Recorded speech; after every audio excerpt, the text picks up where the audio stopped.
This is the Eric Ramos Quest. Welcome to the Eric Ramos Quest. Entonces Carlotti cambia a alguna gente. Y entre la gente que cambia le propone a Luis Fernández, que había sido quien me llevó a mí a Informativos, a Radio El País, y que había sido que me lleva también a la cadena SER cuando el Grupo Prisa compra la cadena SER, junto a Carlos Llamas y una serie de gente que hizo mucho en aquella casa, en la SER. Entonces Luis Fernández es nombrado director de Informativos por Carlotti. Y entonces se hace equipo. Y entre el equipo que hace él, yo estoy allí, con la intención inicial de presentar los fines de semana con una presentadora muy solvente de TV3 que se llama Ángeles Barceló. Entonces nosotros, Ángeles y yo, íbamos a hacer el fin de semana. Y así empezó la idea, pero luego las cosas se torcieron y yo empecé a hacer, yo creo que era el mediodía con Monse Domínguez y luego la noche.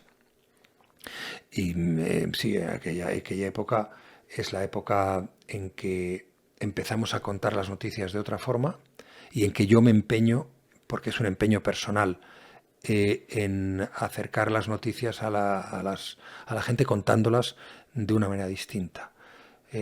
Digamos que sin corbata, entre comillas. En algunas ocasiones está poniéndonos de pie. La forma en que se aproximan ahora los comunicadores en la tele a contar las noticias se ensayó hace 30 años o hace 25 años en Telecinco. Y lo ensayamos bajo las órdenes de Luis Fernández, y luego Juan Pedro Valentín. O sea, que era Luis Fernández el que dirigía Informativos Telecinco. Sí, cuando yo llego allí es el que... Pues ha sido error mío, porque a la hora de documentarme sí que aparece en varias fuentes, que no serán solventes, que tú eras el director. Yo dirijo un informativo. A ver si esto tampoco es cierto. Yo vi ahí que el subdirector era Javier Vallés. No, Vicente Vallés no. O sea, perdona, Vicente Vallés. No, el subdirector era Juan Pedro Valentín. Vicente Vallés era un presentador. Era un presentador que luego pasa a Antena 3. Sí. O sea, de Telecinco a Antena 3. Pero Vicente Vallés era un presentador. El director de informativos era Luis Fernández. El director de marketing era Carlos Fernández, hoy director de Antena 3. Y el director de... el director de marketing... No, Carlos, ¿qué era? Director de programas... Y el director de marketing era Javier Bardají, actual consejero delegado de Grupo A3 Media. Entonces, el trío que levantó aquella Telecinco... Pasó a 3 Media, ¿vale? De Mediaset, vale.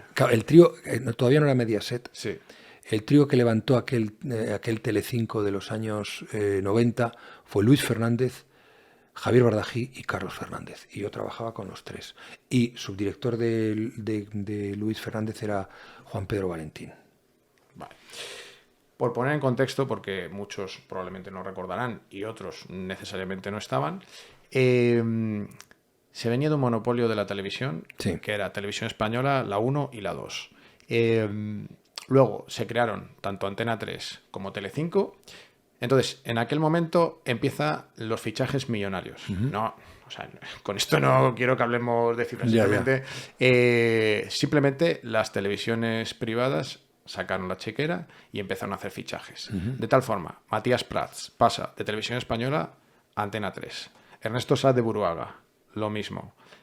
Y entráis tú y Ángeles Barceló en Telecinco.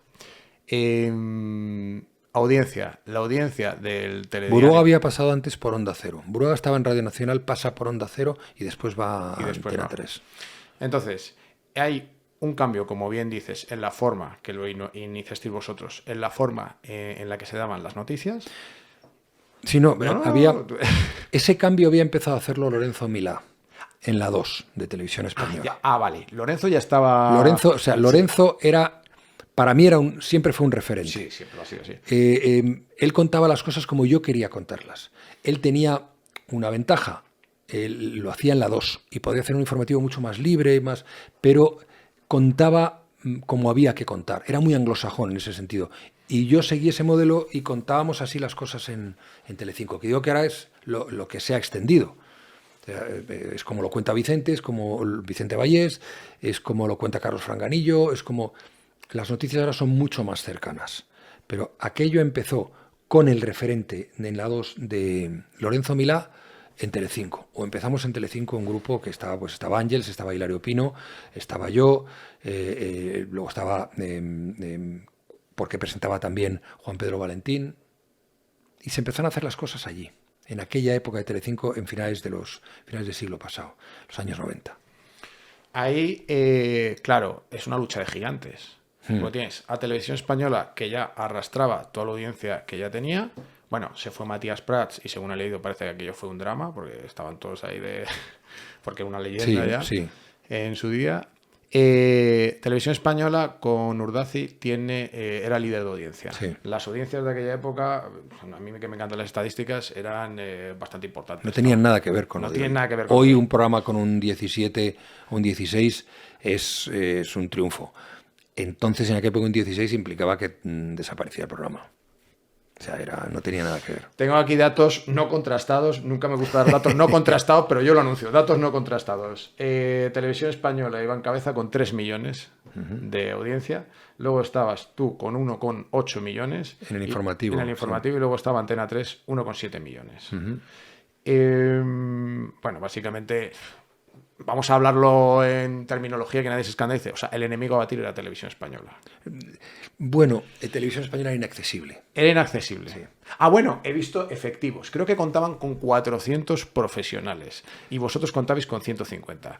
Claro, era David contra Goliat. Sí, siempre fue así. Entonces la disputa, la batalla era más Telecinco, Antena 3 y lo que pudiéramos arañar la Televisión Española. Pero la Televisión Española era imbatible. Es decir, y además, un comentario que hacíamos entonces, que en la 1 ponían a una cabra a presentar el informativo y hacía más que nosotros. Pero no, era por el hábito, existía ese hábito. En los primeros años de las privadas fue duro en ese sentido, sí. O sea, pero el enemigo a batir era en nuestro caso Antena 3. Vale, y la presión, bueno, es que aquí la presión viene por varios lados, ¿no? Me imagino. O sea, tú tienes la audiencia, porque si la audiencia no te acompaña, a lo mejor te invitan a hacer otro tipo de actividades. Sí, exacto. Claro, o sea, que Es eso así, puede es ser así. que tu carrera acaba. Es Porque- como el entrenador de fútbol. Si no haces goles o no consigues clasificación, te vas. Y en la tele igual. Luego tienes la presión del directo, porque claro, cuéntame acerca del directo. No, pero eso no afecta. Eso no afecta. No. O sea, eso es... Mira, yo hay una imagen que recuerdo que me acompaña siempre de Informativos Telecinco.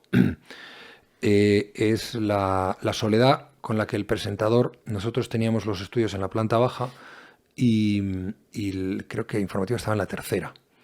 Y siempre bajaba andando a maquillaje. Siempre, media hora antes de... 3/4 de hora antes de empezar el programa, bajaba a maquillaje. Y bajabas rumiando todo lo que había ido, recordando la escaleta y procurando desconectar mientras bajabas. Pero bajabas solo. Y tú sabías que te ibas a enfrentar a la audiencia solo. Es decir, con un equipo de gente detrás, con unos técnicos en el control y con una redacción detrás que había trabajado para ese informativo que tú presentabas. Pero delante de la cámara estabas tú solo. Y bajando a maquillaje estabas tú solo. Y cuando las cosas salían bien, efectivamente te llevabas tú el mérito. Pero cuando salían mal, te llevabas tú los golpes. Siempre. Entonces, es un trabajo de equipo, pero cuando lideras ese equipo y eres el metre que pone el plato en la mesa, eres tú el que se va a llevar, estás solo, y eres tú el que se va a llevar lo bueno o lo malo. Pero hay una sensación de soledad muy difícil de definir, porque en mi caso era muy íntima, pero muy real, en mi caso muy real. Y en realidad, cuando alcanzas una cierta responsabilidad, un nivel, si quieres, que no me gusta el término, pero es así, en el mundo de la comunicación y estás batiéndote por arriba, estás jugando la Champions, estás bastante solo. Estás bastante solo. Insisto, con equipo, con tu gente de confianza, algunos incluso amigos, y los mantienes toda la vida, y sabes perfectamente que nada de lo que haces y eres sería sin ellos, a pesar de eso estás solo. O por lo menos yo he tenido siempre esa percepción.